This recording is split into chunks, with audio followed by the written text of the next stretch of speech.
In today's video we will be going over the time-consuming yet simple method of carbon fiber skinning. Once you master it, you will be able to manufacture carbon fiber products in your home using simple tools. Hi, I'm Stujo and welcome to my garage.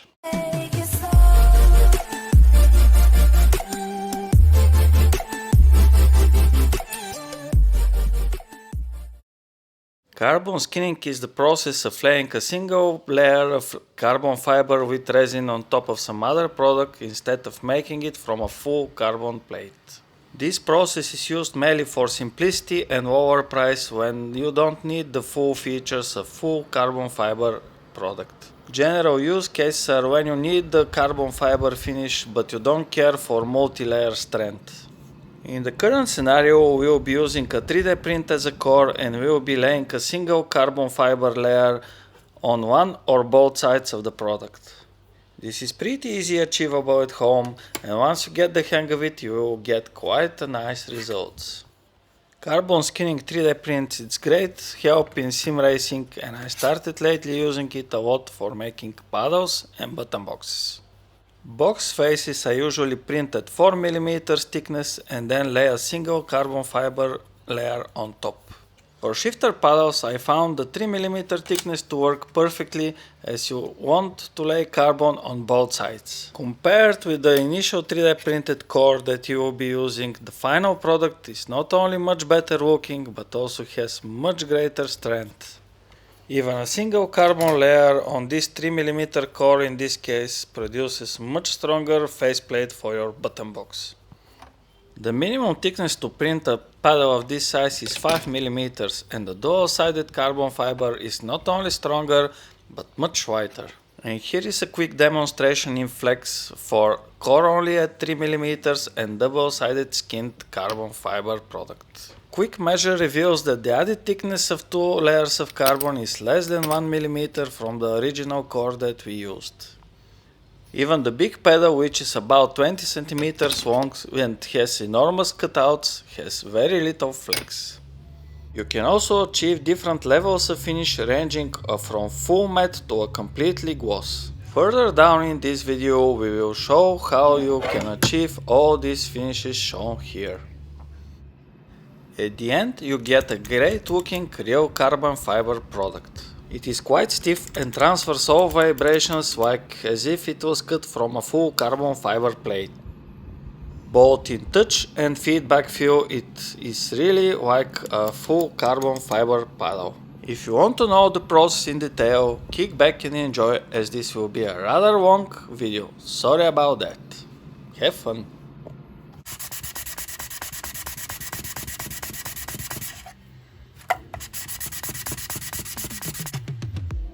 First part of the process is to prepare the surfaces that we will be laying carbon on.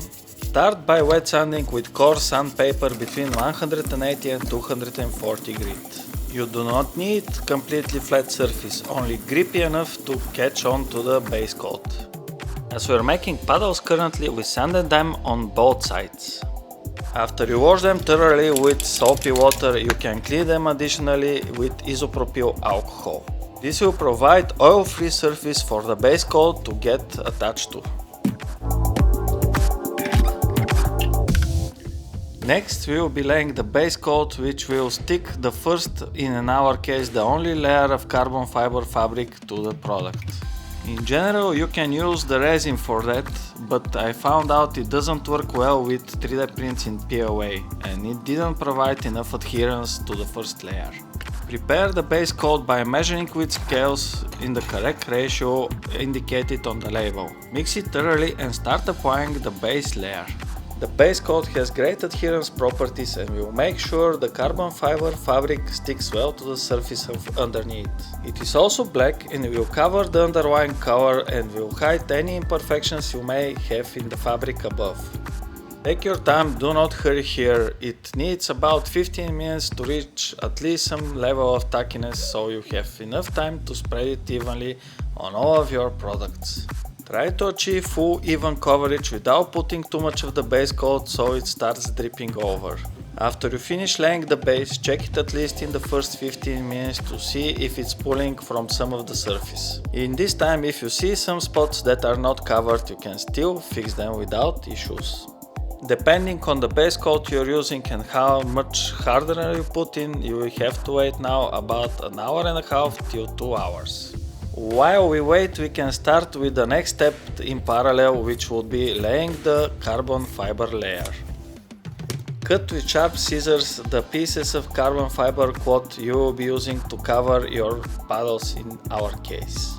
You can prepare separate pieces of quad or a single bigger piece which will fold in the middle and cover the paddle on both sides. Always cut them bigger as the fabric is not so stable on the edges and it ruffles a lot. Marking with paper tape before you cut helps a lot. The paper tape will hold the fabric together and will minimize the ruffle on the edges.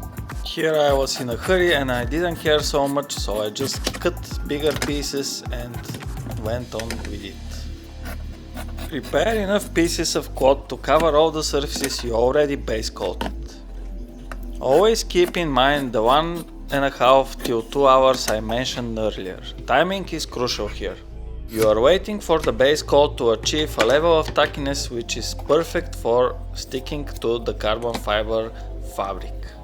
This would be the level when the base coat has the highest tackiness and it will start drying right afterwards. Start checking with your gloves after the 1.5 hour mark. When you reach the collect drying level, you should definitely feel tackiness with your glove and your fingerprint should remain on the base coat. If you pass this time point and miss it, the fabric will not stick to the base coat and you will have to wait it to completely dry and start over. The actual laying of the carbon fiber is quite simple. Start by putting a piece of quad on your table. Spread it carefully with your fingers to adjust the twill pattern and then proceed with placing the product on top of it. Do the same with the other piece of quad, put it on the table, spread it, adjust the pattern and just put it on top of the paddle.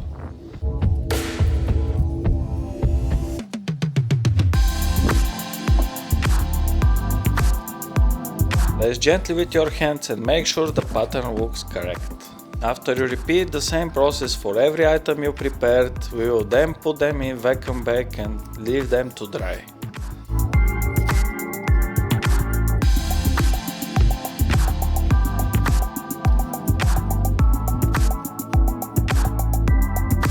Vacuum bags are not mandatory for this process, but they greatly improve the looks on the finished product.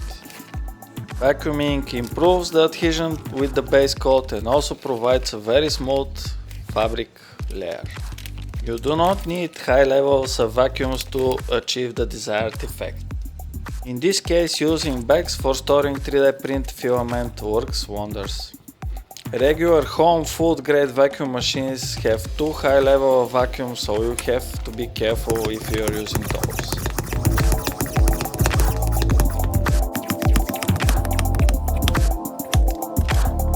Keep in mind these bags on one side have texture, so always put the face on the flat side.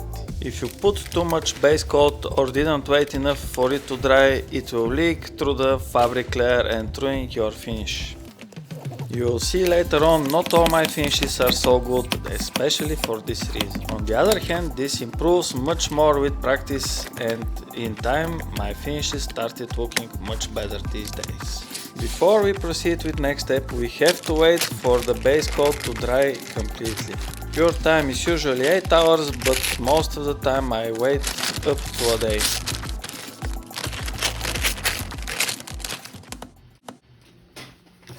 Before we proceed with the base resin layer, it's good time to cut some of the excess fabric. Start by marking the small openings, as when you put the resin they will close completely and it will be very complicated to find them later on.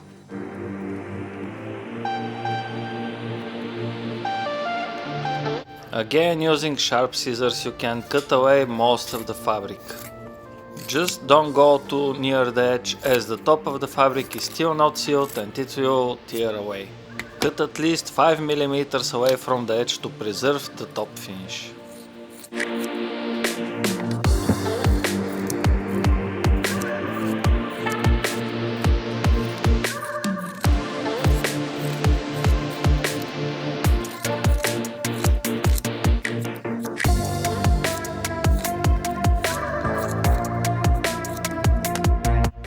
Next we have to prepare the moisture wicking layer. It's composed of two layers of fabrics. The first one is POY and the second one is breather fabric. POY works as a membrane and it will allow the excess resin to pass through it and go to the next layer. On top of it goes the breather fabric, which will capture all this excess resin and store it inside it. After all is dry, this will be easily removed and will provide you with a nice flat finish to work with. Cut enough pieces of both fabrics to cover all surfaces and proceed with mixing your resin. Again, mix thoroughly according to the instructions on the label. As the carbon fiber fabric is still not completely sealed, it will absorb a lot of the resin. At this stage you will have to prepare a little more than on the following ones. Start applying the mixed resin with a paintbrush. Using new brush at every stage helps you achieve a uniform surface. But I also found out that cleaning it thoroughly with acetone after each stage, it also does the trick. Take your time and soak the full surface well. You want the carbon fiber to absorb the resin and harden completely. All excess resin will be absorbed by the wicking layer, so don't worry about that. Make sure you properly soak the edges as well.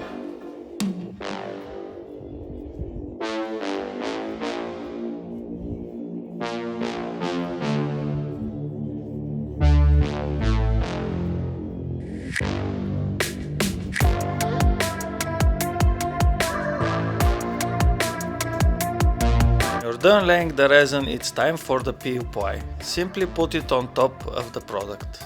Cover it on both sides with POY and remove the support.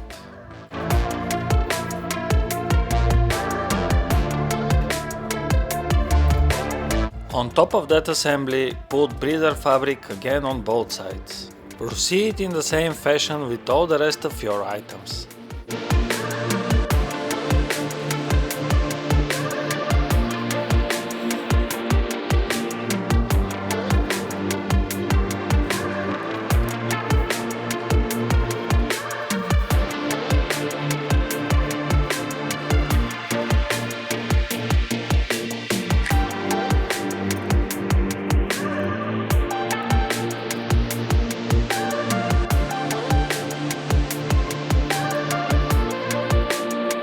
Again, vacuum seal it in a bag. This will provide you with a flat, nice finish. It will compress the fabric fibers and will take away all the excess resin and store it in the wicking layer.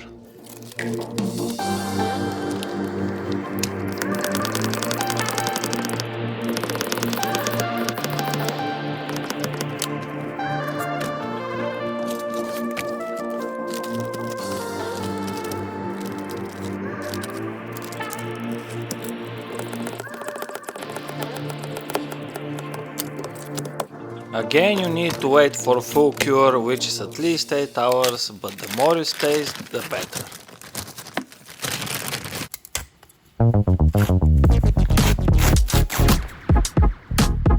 POY is designed just for that, to be easily peeled and separate your carbon fiber from the excess resin layer. After you remove it, you are left with nice flat textured surface to work on further down the road.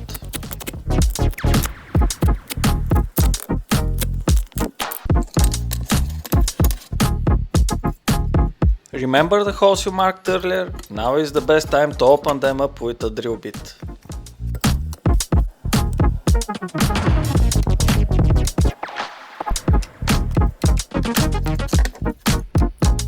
We'll be trimming the excess fabric now with tools like scissors, X-Acto knives and hobby knives.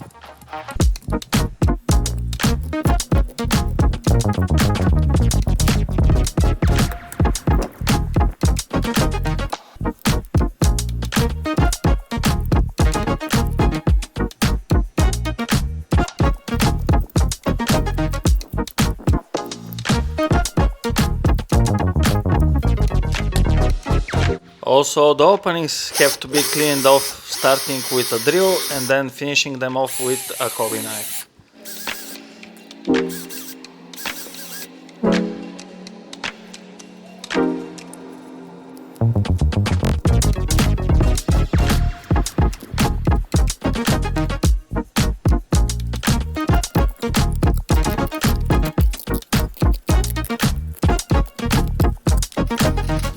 If you are sparing with the base coat, as the resin doesn't stick well to the edges, it's quite easy now to be cleaned with X-Acto knife.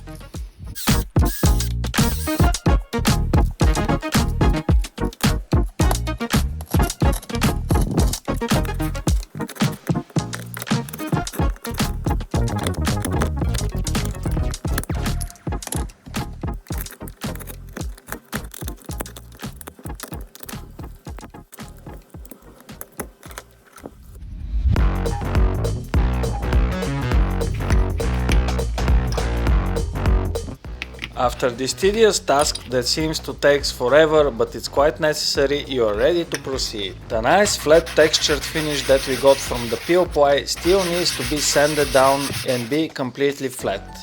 This stage we are using 180 or 240 grit sandpaper. Wet sand it carefully, but do not overdo it. If you see black color coming out from the wet sand, you are reaching the carbon fiber layer. You should stop and do not proceed any further because you will ruin the carbon fiber finish. If some of your base coat popped out from the fabric on the previous stage, it's somewhat fixable now. Yet again, be extra careful and do not overdo it. This is roughly what we are after at this stage. Flat texture surface which will provide good adhesion for the upcoming resin layers. Here on the back of the big pedal you can clearly see how my base coat popped out and I don't have this nice carbon finish all around.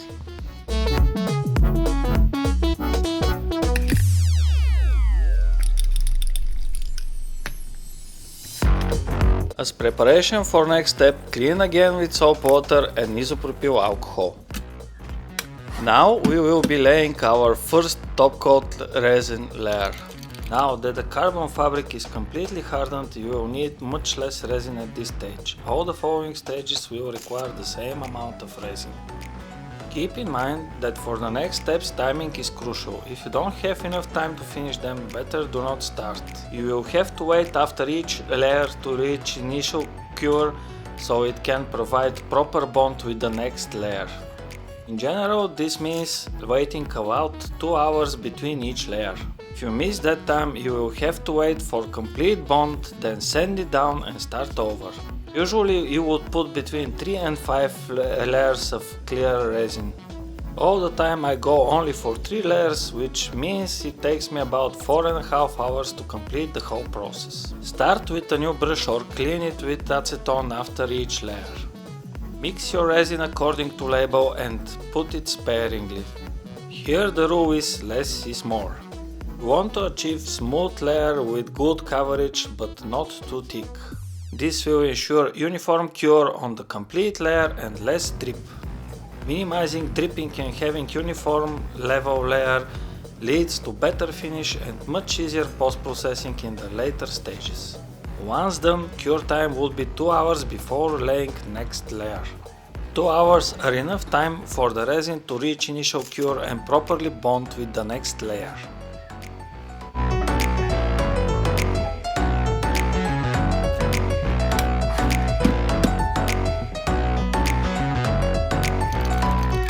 Minutes before the 10-hour mark you can start preparing your resin for the second layer. Again, you want to use well cleaned or new brush not to harm the first layer. If the brush is too hard, you could scratch the half cured layer and damage it. It's another thin layer and it should require the same amount of resin as the first one.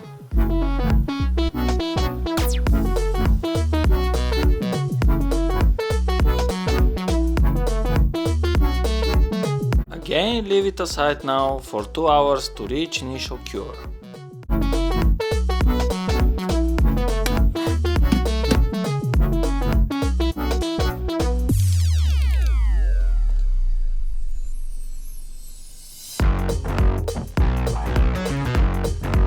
All the same procedure for the third and final level, of course not forgetting the new or soft brush.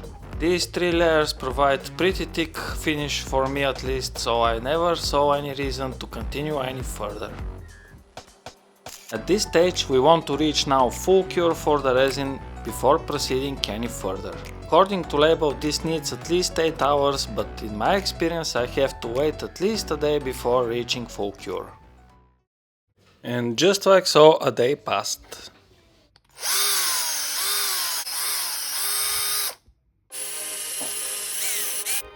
After the long wait for the resin to completely cure, now follows another very tedious step. Again, you will have to clean all the openings and all the edges from your product. If you manage to remove all the resin and base coat on the previous steps, this one it will be a little easier. Proceed in the same fashion until all the edges are clean and free from the residue resin. Be careful not to cut yourself as well as not scratch the surface. Only the very shallow scratches will come off on the next stage when you sand down the surface.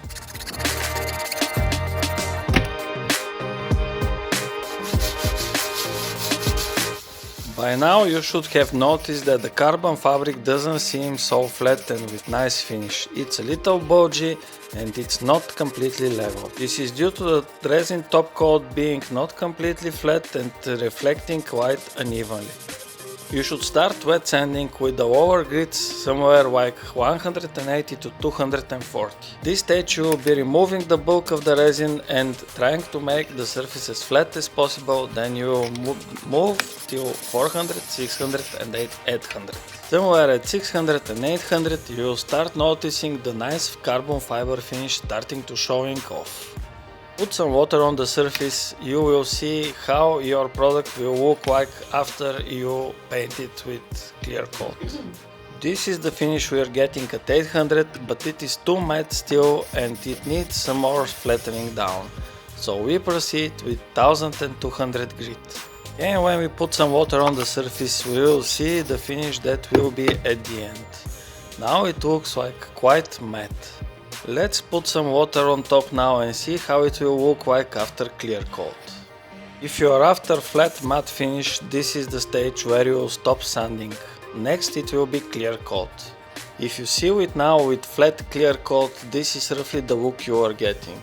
The end result will be a nice matte finish. With these paddles I will continue the process and make them semi-gloss. I will leave most of the pedals sanded down at 1200 grit sandpaper, but I will make one at 2000 so you can see the difference.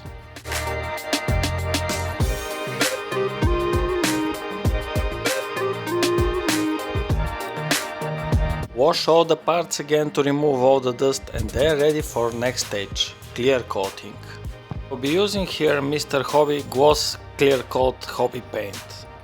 Of course you can use automotive grade products, but hobby paints provide better finish at this scale. Also they are easier to work with. Don't worry if you don't have airbrush like me, these hobby paints come also in a spray can.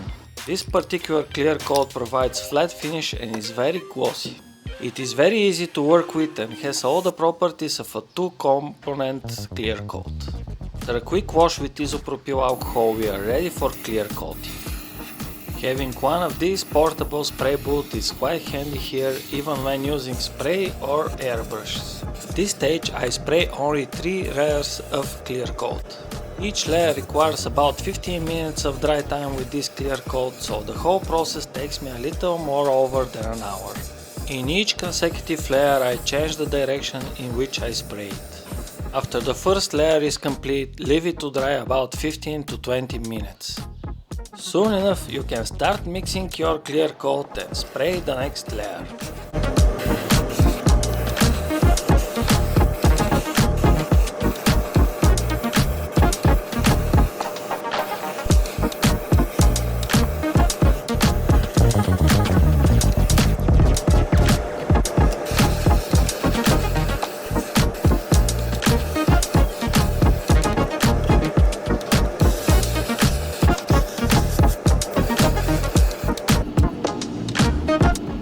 Wait another 15 to 20 minutes and you're ready to lay the third and final layer of the clear coat.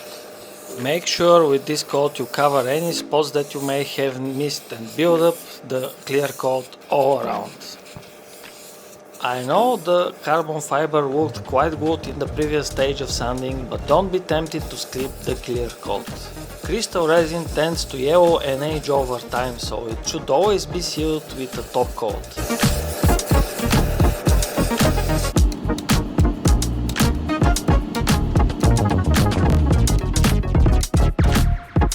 Now another long wait time is ahead of you. Clear coat is hard to touch after only 1 hour, but for complete cure it needs at least 24 hours and sometimes I wait even 2 days. Noticed by now, but the carbon fiber finish still doesn't look to be reflected properly. Also, this clear coat looks quite glossy, so we have to make the top layer completely flat. We start off by sanding down with 1200 grit sandpaper.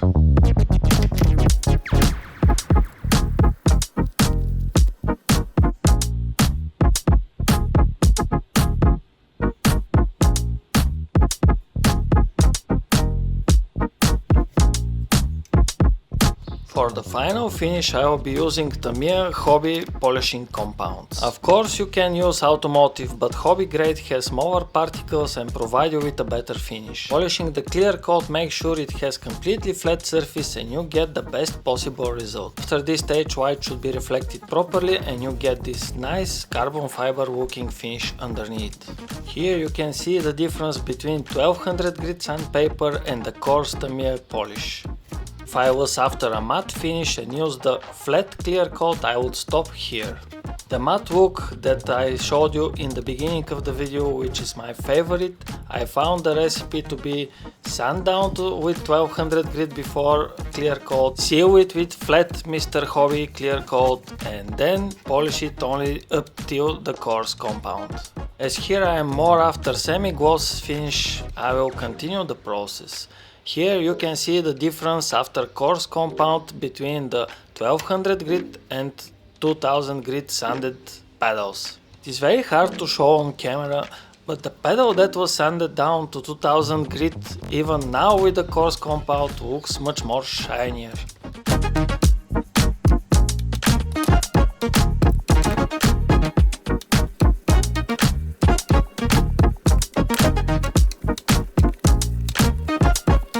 For semi-gloss look this is quite nice finish and it's fine to stop here. Make some of the pedals up to the fine finish so you can see the difference. It is worth mentioning here that between the coarse and fine finish even on touch the pedals feel differently. The coarse one has better texture and it's quite nice to touch. At the end, for one of the two pedals that I sanded to 2000 grit before the clear coat, I will put the finishing paste so you can see how much shinier it is. Thanks to all of you who reached the end of my video, I hope you found it interesting. And for myself it was a lot, it took me about 8 months to complete it. As usual, I didn't manage to cover everything here, so you can head on to the description and read the full article on my website. In short, as you can see, carbon skinning using 3D printed core is quite an easy thing to achieve at home and produces great products. You can easily achieve different levels of finish ranging from matte through semi-gloss till full gloss. The product has all the properties of a real carbon fiber one minus the cost, and on top of it you made it at home with simple tools and skills. It looks and feels like the real thing, but after all you put carbon fiber fabric and resin, so definitely this is the real thing. It takes a little longer than putting a carbon vinyl on top of your 3D print, but I hope you have fun and enjoy it as much as I did. I'm sure with only some practice you will manage to master it and achieve the perfect finish you are after. Hope I managed to cover enough information here in this video for you to start doing carbon skinning and level up your sim racing projects.